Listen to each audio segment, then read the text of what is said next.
नमस्कार। मेरा नाम संदीप है। आज हम लोग भगवत गीता पे चर्चा करने के लिए यहाँ पर उपस्थित हुए हैं।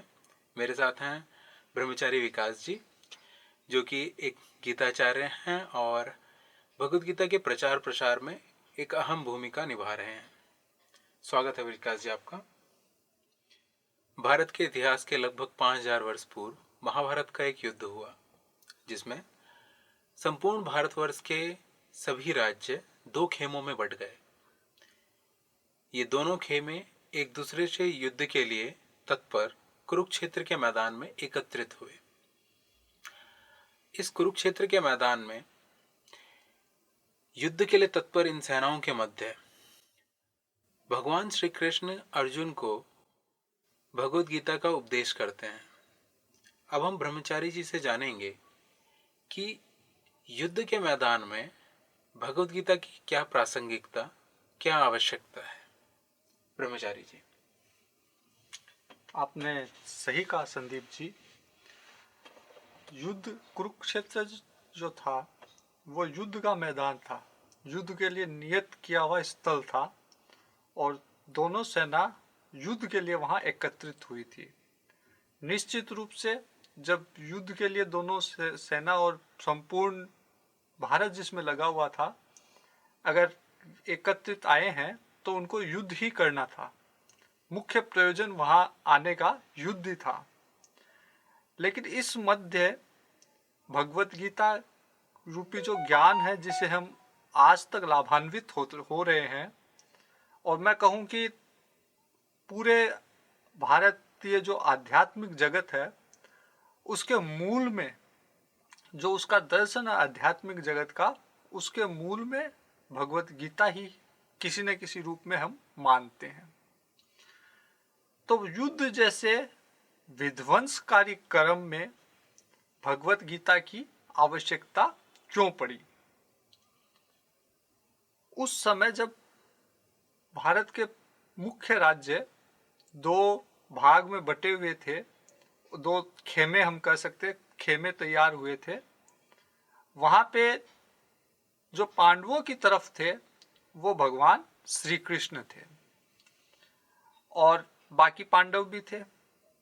भगवान ने जैसा कि शर्त के अनुसार अर्जुन के सारथी के रूप में अपनी भूमिका को स्वीकार किया। जब अर्जुन, जो कि उस समय का बहुत ही वीर योद्धा था और बहुत ही कुशल योद्धा था, जब अर्जुन युद्ध के मैदान में उतरा, भगवान श्री कृष्ण अर्जुन का रथ चला रहे थे, तो अर्जुन ने बड़े ही गर्व से भगवान श्री कृष्ण को कहा कि मेरा जो रथ है आप इसे युद्ध के मैदान में ले चलिए और मैं देखना चाहता हूं कि आज कौन मेरे सन्मुख युद्ध के लिए उपस्थित है। अर्जुन को यह लग रहा था कि मैं इतना बड़ा योद्धा हूं तो मेरे सामने हर कोई तो उपस्थित हो ही नहीं सकता। तो भगवान को एक तरह से अहंकार में भर के अर्जुन कह रहा है कि इस रथ को आप लेके चलिए और युद्ध के मैदान में मैं देखना चाहता हूं आज युद्ध के लिए कौन आए हुए हैं। भगवान ने, क्योंकि भगवान तो अवतार लेके आए हुए हैं, तो भगवान का मुख्य ध्येय ही है कि संसार को ज्ञान देना। तो भगवान ने इसी भूमिका में अर्जुन का जो रथ था उसे ले जाके ठीक वहां खड़ा किया जहां सामने भीष्म पितामह, द्रोणाचार्य जी, कृपाचार्य जी, इनके रथ लगे हुए थे। जब अर्जुन ने देखा कि मेरे सामने जो युद्ध के लिए आए हुए हैं वह मेरे ही लोग हैं, मेरे ही स्वजन हैं, मेरे ही गुरु जी हैं, मेरे ही कुल पुरुष भीष्म पितामह जी है, तो अर्जुन के जो हाथ थे वो कांपने लगे। अर्जुन के हाथ से गांडीव धनुष जो अर्जुन की थी वो घिसकने लगी, अर्जुन का मुंह पूरा सूखने लगा और अर्जुन की स्थिति नहीं रह गई कि वह युद्ध के मैदान में खड़ा हो सके, डट सके। एक तरह से अर्जुन ने हथियार डाल लिए थे। तो जो भी कर्म कर रहा था अर्जुन, जो उसका नियत कर्म था क्षत्रिय के रूप में, अब उस कर्म से अर्जुन विमुख हो रहा है, वापस जाने की कोशिश कर रहा है। तो भगवान ने भगवत गीता के ज्ञान के द्वारा अर्जुन को वापस उसको अपने नियत कर्म में लगाया, और अर्जुन जिसने हथियार डाल चुका था उसको वापस युद्ध के लिए तैयार करते हैं मानसिक रूप से। तो अभी हमने ब्रह्मचारी जी से जाना गीता किस परिवेश में, गीता का ज्ञान किस परिवेश में प्रवाहित हुआ। अब जब हम गीता का अध्ययन शुरू करते हैं तो उसमें 4 पात्रों को हम पाते हैं, जिसमें से 2 प्रमुख पात्र तो भगवान श्री कृष्ण और अर्जुन स्वयं हैं। बाकी 2 पात्र धृतराष्ट्र और संजय। अब हम जानेंगे कि गीता में इन 2 प्रमुख 2 पात्रों की क्या भूमिका है। ब्रह्मचारी जी। सही कहा आपने संदीप जी। जब हम गीता की कोई भी पुस्तक हम खोलेंगे, प्रारंभ करेंगे, तो सबसे पहले उसमें ऊपर प्रथम अध्याय में आएगा धृतराष्ट्र उवाच, फिर बीच में आते हैं संजय उवाच। तो गीता की पुस्तक में भगवान श्री कृष्ण और अर्जुन के अतिरिक्त 2 पात्र और हमें मिलते हैं, धृतराष्ट्र जी और संजय जी। इसमें मुख्य जो पात्र है धृतराष्ट्र जी, जिनका कि महाभारत के युद्ध में एक महत्वपूर्ण कारण थे महाभारत युद्ध प्रारंभ होने का। क्योंकि जब कुरु वंश में, कुरुकुल में कौरव और पांडव आपस में जब लड़ाई हुई थी, उस समय धृतराष्ट्र जी इनके संरक्षक थे, दोनों के, कौरव के और पांडव दोनों के संरक्षक धृतराष्ट्र जी थे। धृतराष्ट्र जी के मन में अपने पुत्र दुर्योधन के प्रति विशेष मोह था, जिसके कारण वह ऊपर से भले ही वह समता का व्यवहार दिखाते हो, लेकिन उनके हृदय में दुर्योधन के प्रति विशेष मोह होने के कारण वह धर्म का साथ नहीं दे पाते थे। वह जो वास्तव में उनको करना चाहिए था वो नहीं कर पाते थे, और वो विमूढ़ भाव से या मोह से ग्रसित होकर दुर्योधन की गलत नीतियों का समर्थन करते थे। जैसा कि पहले श्लोक में आएगा, धर्म क्षेत्र कुरुक्षेत्र संवेता युत्सव माम का पांडवाश्चैव। तो धृतराष्ट्र जी के मन में ये भेद था कि ये मेरे हैं और ये पांडव के हैं। तो जहां पे ये भेद हो मेरा और पराये का, महाभारत वहीं से प्रारंभ होती है। महाभारत का मूल कारण वही हो जाता है जहां ये भेद बुद्धि हो। तो धृतराष्ट्र जी कौरव पांडव दोनों के संरक्षक है और संजय उनके सचिव है। अब जब महाभारत का युद्ध होने लगा तो वेद व्यास जी आए। धृतराष्ट्र जी हस्तिनापुर में बैठे हैं, युद्ध हो रहा है कुरुक्षेत्र में। हस्तिनापुर के महलों में धृतराष्ट्र जी बैठे हैं।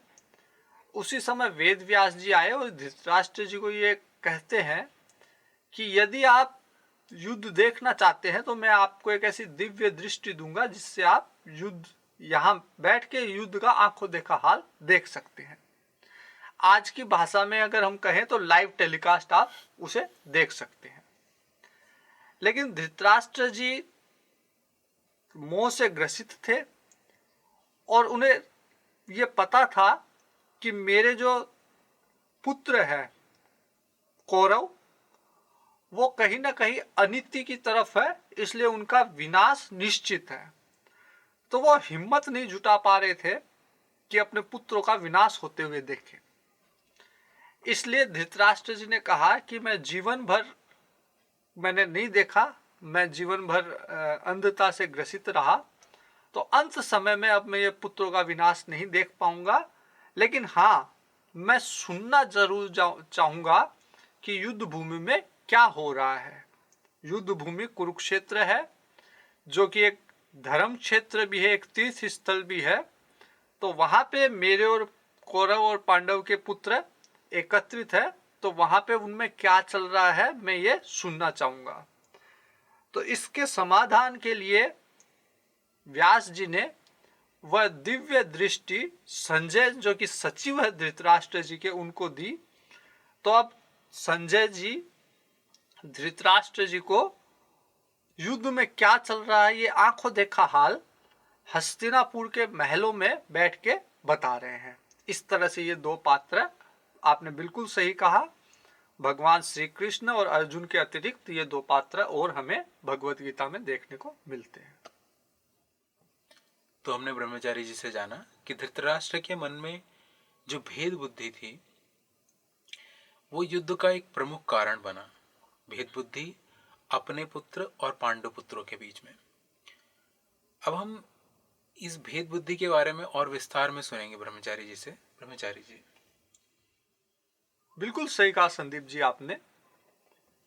जब व्यक्ति के हृदय में मेरे और पराये का भाव आता है, तब व्यक्ति अपने अपने या अपने लोगों को, अपनी वस्तुओं को बचाने के लिए धर्म से च्युत होकर अधर्म का साथ देने लगता है। एक बार रामचरितमानस में एक बार भगवान श्री राम जी से लक्ष्मण जी कुछ प्रश्न करते हैं। उसमें एक प्रश्न है कि माया का स्वरूप क्या है, माया क्या है। उत्तर में भगवान यही जवाब देते हैं, मैं और मोर तोरते माया, कि जहां पे मैं, मेरा, तू, तेरा, ये परायेपन का भाव, ये विघटन का भाव जब उत्पन्न होता है तो माया का प्रवेश वहीं से होता है। महाभारत के युद्ध में भी धृतराष्ट्र जी जो थे वो कौरव पांडव दोनों के संरक्षक थे। तो उनको चाहिए था कि अपने पराये से ऊपर उठ के धर्म का साथ दे, धर्म युक्त जो बात हो उसे माने।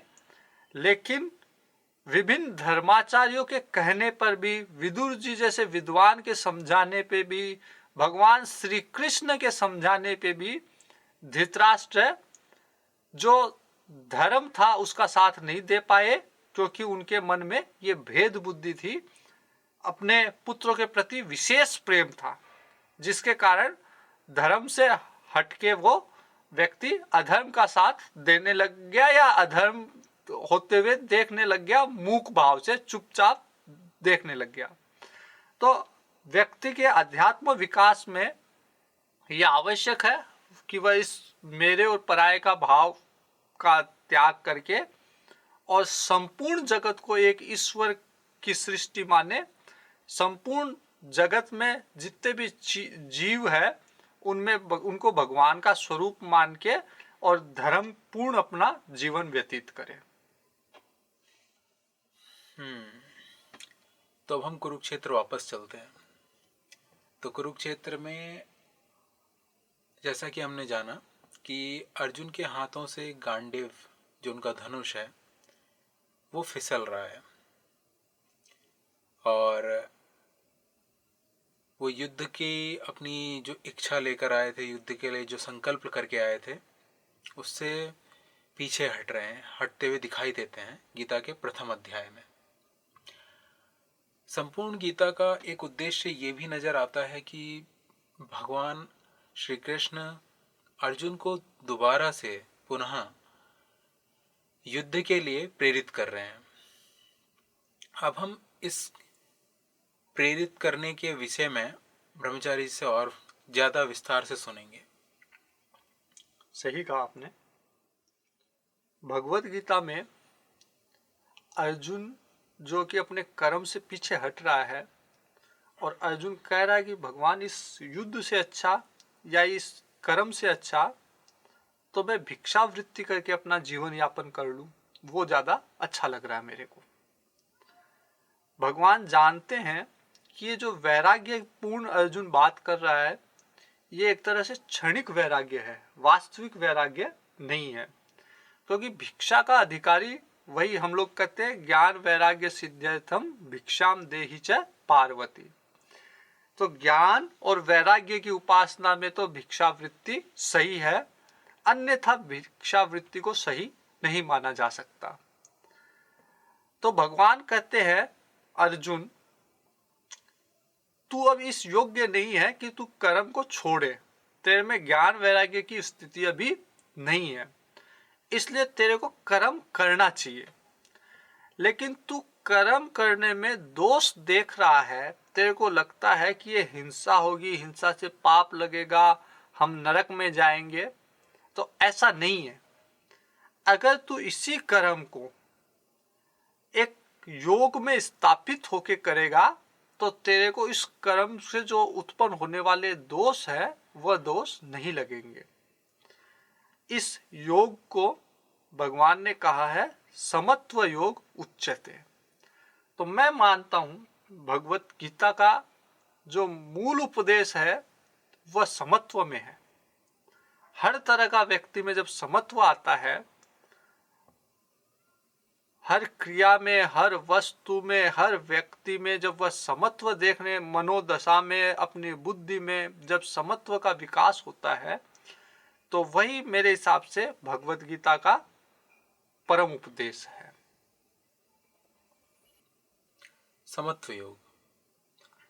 भगवत गीता में हम 3 और योगों के बारे में सुनते हैं, कर्म योग, भक्ति योग और ज्ञान योग।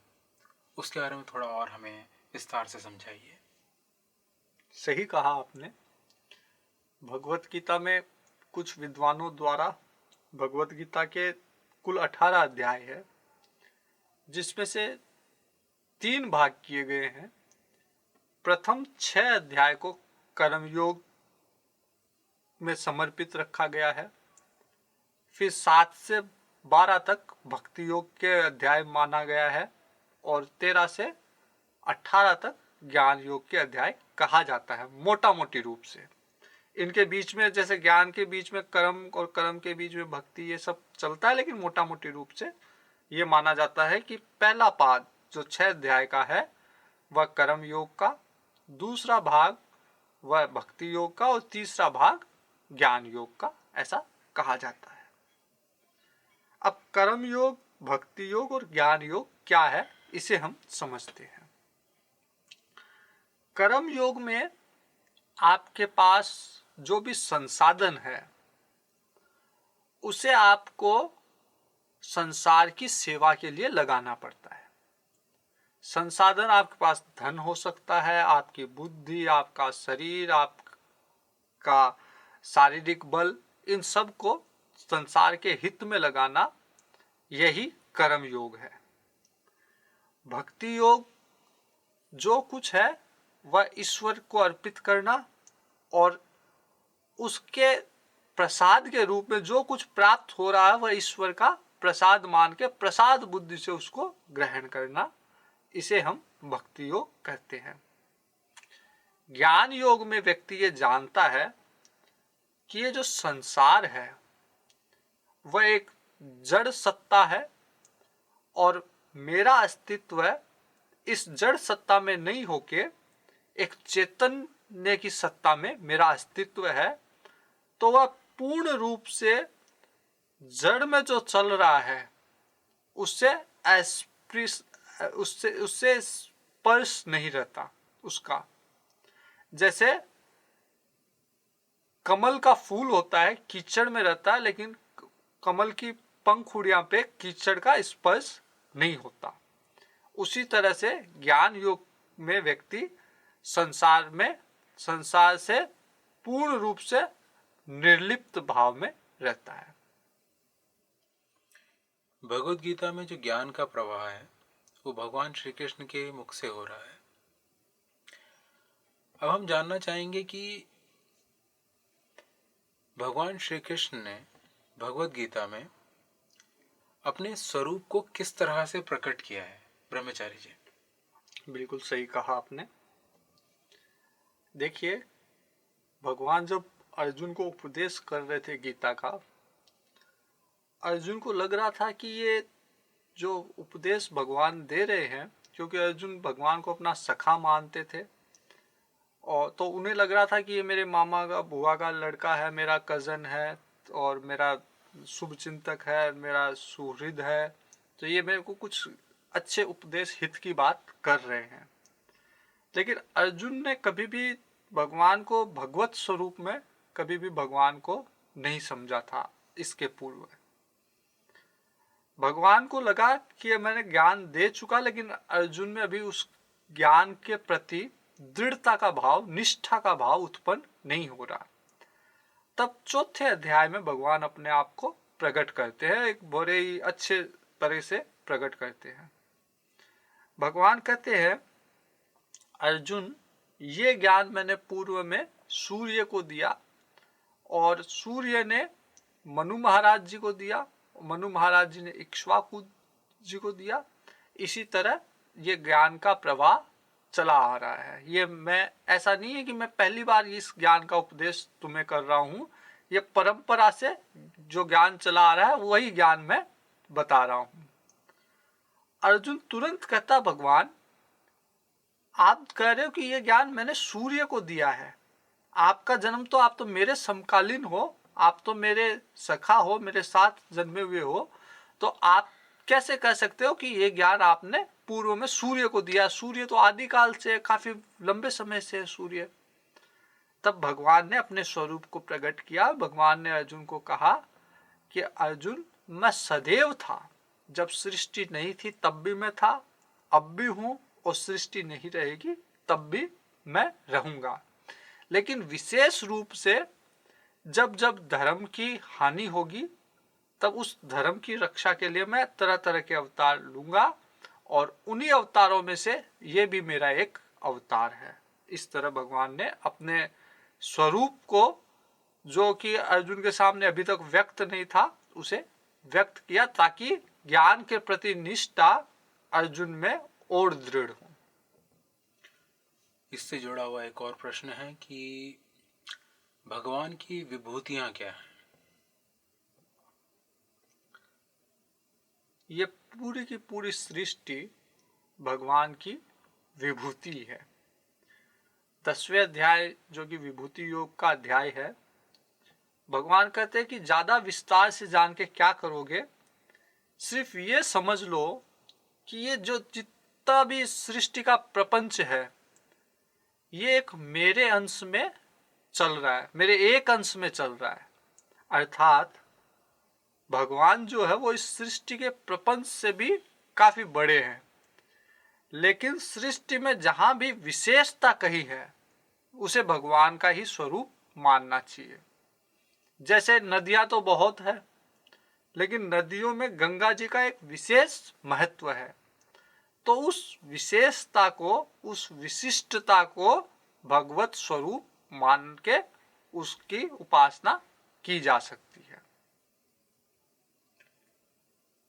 एक और जुड़ा हुआ इस प्रश्न है इससे, अर्जुन में ऐसी क्या विशेषता थी कि भगवान ने अर्जुन को ही चुना गीता के ज्ञान के लिए और अपने विश्व रूप के दर्शन करने के लिए? यह आपने बहुत अच्छा प्रश्न किया है। देखिए, 5 पांडव थे। 5 पांडव में से धर्मराज युधिष्ठिर जी थे। तो वैसे तो इस तरह की आध्यात्मिक चर्चा युधिष्ठिर जी से की जाती तो ज्यादा अच्छा होता, वो उसको ज्यादा अच्छे से समझते। लेकिन अर्जुन को क्यों भगवान ये ज्ञान दे रहे हैं? मैं मानता हूं इसका मुख्य जो कारण है वो 2 कारण है। पहला कारण कि अर्जुन को जब चयन का विषय आया, महाभारत, जैसे हमने पहले महाभारत के युद्ध की थोड़ी सी हमने समीक्षा की थी, तो जब महाभारत का युद्ध होने वाला था और भगवान इस संदर्भ में शांति दूत के रूप में गए और भगवान ने पूर्ण प्रयास किए, लेकिन जब दुर्योधन की हठ धर्मिता भगवान ने देखी तो भगवान ने कहा अब युद्ध अवश्यंभावी है, और युद्ध की घोषणा हो गई। जब युद्ध की घोषणा हो गई, महाभारत का युद्ध होना है, तो सारे के सारे भारतवर्ष के राजा 2 खेमों में बट गए। एक कौरवों की तरफ आ गए, कुछ लोग पांडवों की तरफ आ गए। इसी खेमे बंदी के प्रयास के क्रम में अर्जुन और दुर्योधन, ये दोनों द्वारका जाते हैं भगवान श्री कृष्ण को अपने अपने खेमे में शामिल करने के लिए। अर्जुन पहले जाते हैं और पहले दुर्योधन जाते हैं और जाके भगवान के सर के ऊपर बैठ जाते हैं। भगवान शयन कर रहे होते हैं, फिर अर्जुन जाते हैं भगवान के पैरों की तरफ बैठते हैं। तो भगवान जैसे ही निद्रा से बाहर आते हैं तो भगवान देखते हैं अर्जुन सामने, तो भगवान प्रसन्न होकर कहते हैं, अर्जुन सखा तुम आए हो, किस लिए आए हो? तो अर्जुन सारा वृत्तांत बताता है। इतने में दुर्योधन जी कहते हैं कि भगवान पहले मैं आया था, इसलिए पहले मैं आपसे कुछ मांगूंगा। भगवान कहते हैं कि नहीं, मैंने पहले अर्जुन को देखा है, तो मैं पहले अर्जुन को यह अधिकार देता हूं कि वो मेरे से कुछ मांगे।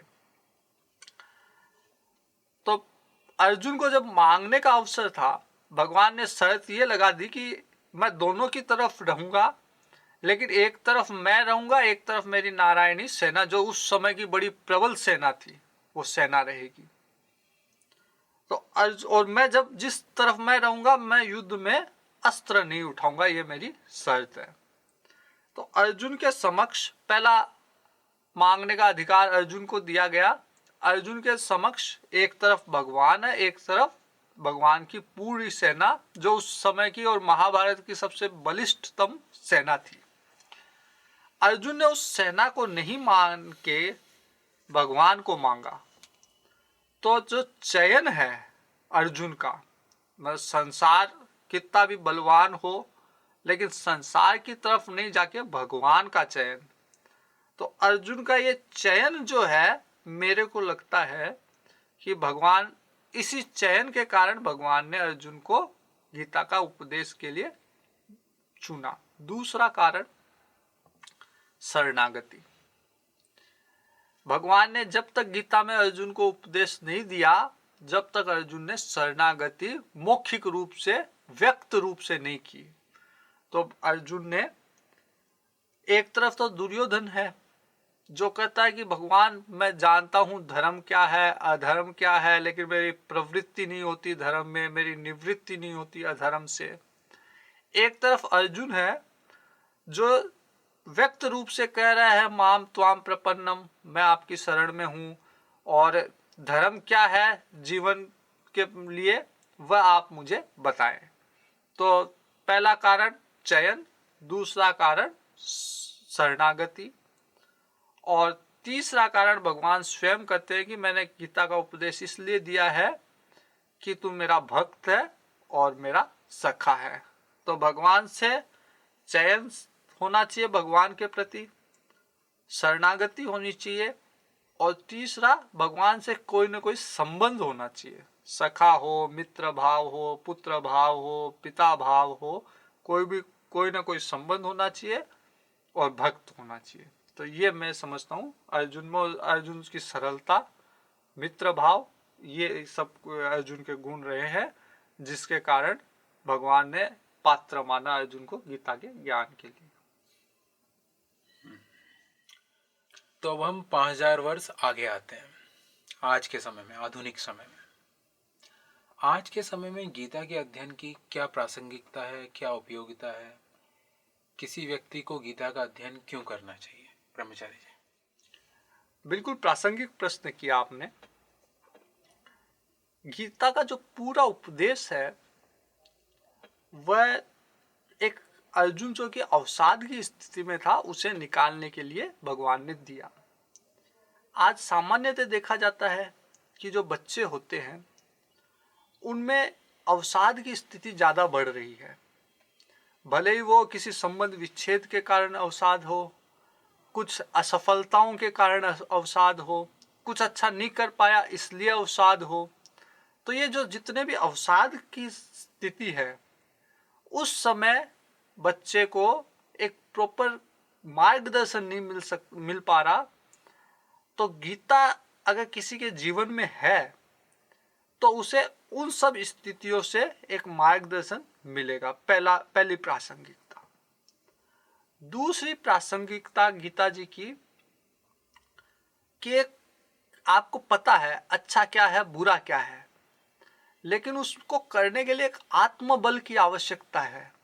अच्छा काम, अच्छे मार्ग पे चलना, उसके लिए आत्मबल चाहिए, और वो गीता जी से बड़ी सुलभता से प्राप्त होता है, क्योंकि गीता जी में देवी संपत्ति और आसुरी संपत्ति को बड़ा विस्तार से समझाया गया है। तीसरी गीता जी की प्रासंगिकता कि एक जो बाहरी विषयों का सुख है, बड़ा ही क्षणिक सुख है, और ये अगर विषय नहीं होंगे तो सुख भी नहीं होगा। तो आज के जमाने में जब व्यक्ति इतना बहिर्मुखी हो रहा है, संसार में इतना भोगवादी संस्कृति में जा रहा है, तो गीता का ज्ञान उसे अंतर्मुख करने में, उसे सांसारिक सुख की अपेक्षा अंतर मन का सुख क्या होता है, ये ज्ञान कराने में एक बहुत ही प्रासंगिक है। तो इस तरह से मैं समझता हूँ कि आज भी प्रासंगिक है और आने वाले किसी भी समय में गीता सदैव प्रासंगिक बनी रहेगी। तो इससे जुड़ा हुआ एक और प्रश्न है, भगवत गीता अध्ययन का प्रमुख फल क्या है? देखिए संदीप जी, भगवत गीता की फल स्तुति तो स्वयं भगवत गीता के अंतिम श्लोक में बताई गई है। यत्र यत्र श्री कृष्ण यत्र पार्थो धनुधर तत्र श्री विजयो भूति ध्रुवा नीति मति मम। तो श्री, विजय और विभूति, ये तीन फल भगवत गीता के मुख्य रूप से बताए गए हैं। अब श्री क्या है, विजय क्या है, विभूति क्या है, इसे थोड़ा हम समझते हैं। श्री क्या होता है कि आप कोई भी कार्य करें, उसके लिए आपको कुछ संसाधन चाहिए, बिना संसाधन के वो कार्य संपन्न नहीं होता। तो श्री उन संसाधनों का नाम है जो आपको किसी भी कार्य की सिद्धि के लिए आवश्यक है। विजय, जब आपने कार्य किया, संसाधन लगा के किया, समय लगा के किया, लेकिन उसमें सफलता मिलेगी या नहीं मिलेगी, ये एक द्वंद्व रहता है। लेकिन भगवत गीता का अध्ययन, भगवत गीता का सेवन, भगवत गीता की सेवा, इससे विजय आपकी निश्चित होगी। जिस कार्य में आप प्रवृत्त हो रहे हैं उसके लिए संसाधन मिलेंगे, उसमें आपको विजय मिलेगी। फिर उस विजय के साथ विभूति भी मिलेगी। कई कार्य ऐसे होते हैं जिसमें कार्य पूर्ण होते हैं, कार्य संपन्न होते हैं, लेकिन उन कार्यों को कोई जानता नहीं है, उनकी प्रसिद्धि नहीं होती है, उनकी विभूति नहीं होती। जैसे उदाहरण के लिए बहुत सारे कवियों ने, काव्यकारों ने रामायण पे टीका लिखी है, लेकिन सबकी टीकाएं इतनी प्रसिद्ध नहीं हुई जितनी कि तुलसीदास जी की रामचरितमानस। तो विजय के साथ विभूति, विजय मिलेगी, आपका कार्य सफल होगा, उसके लिए संसाधन मिलेंगे और वो कार्य प्रसिद्ध होगा। तो भगवत गीता की फल स्तुति है कि श्री, विजय और विभूति, ये तीनों चीजें आपको मिलेगी। लेकिन कहाँ मिलेगी? यत्र यत्र श्री कृष्ण यत्र पार्थो धनुर्धर, कि जहां पे आपको गाइड करने के लिए, आपका मार्गदर्शन करने के लिए यत्र यत्र श्री कृष्ण, भगवान श्री कृष्ण होंगे, और यत्र पार्थ धनुर्धर।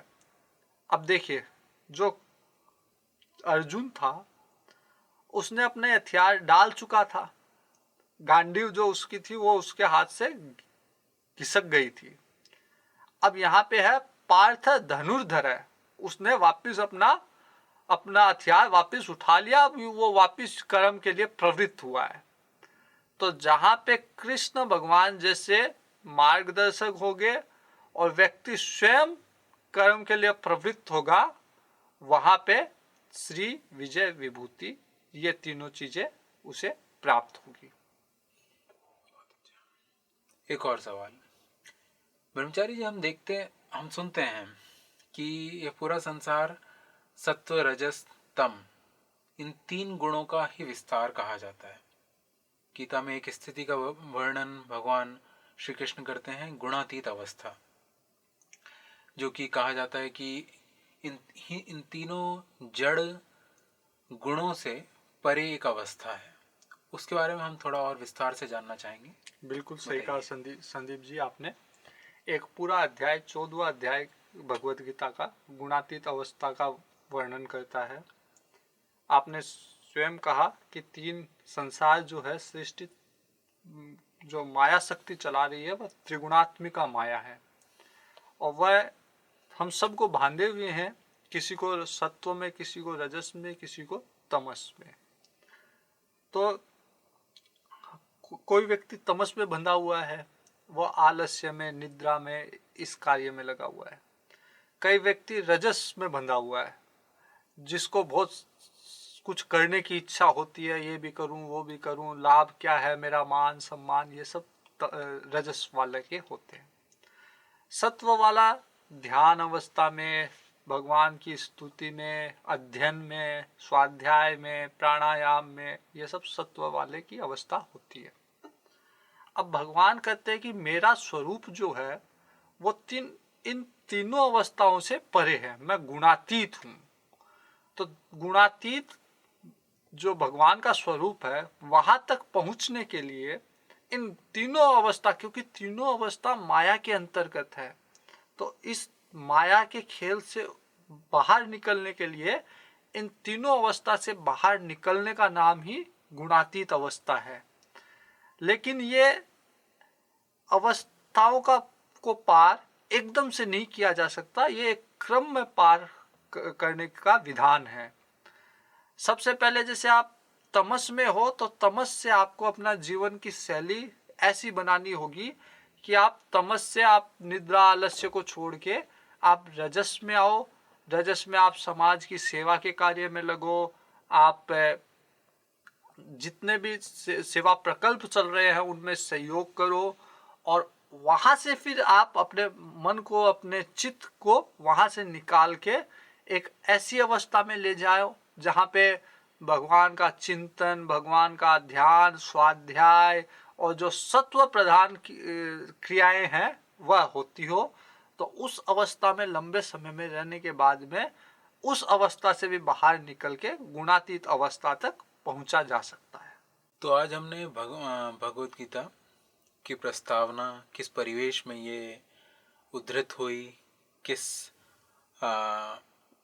किन पात्रों के मध्य इसका प्रभाव हुआ, और इसके मुख्य बिंदुओं को छूते हुए हम लोगों ने गीता के फल और उसकी आज के समय में क्या प्रासंगिकता है, उसके अध्ययन के लाभों के बारे में हमने जाना। उसके लिए हम ब्रह्मचारी विकास जी का बहुत बहुत धन्यवाद करते हैं। धन्यवाद ब्रह्मचारी जी। आगे भी हम इस तरह की चर्चा जारी रखेंगे। हमारे साथ जुड़ने के लिए बहुत बहुत शुक्रिया। नमस्कार।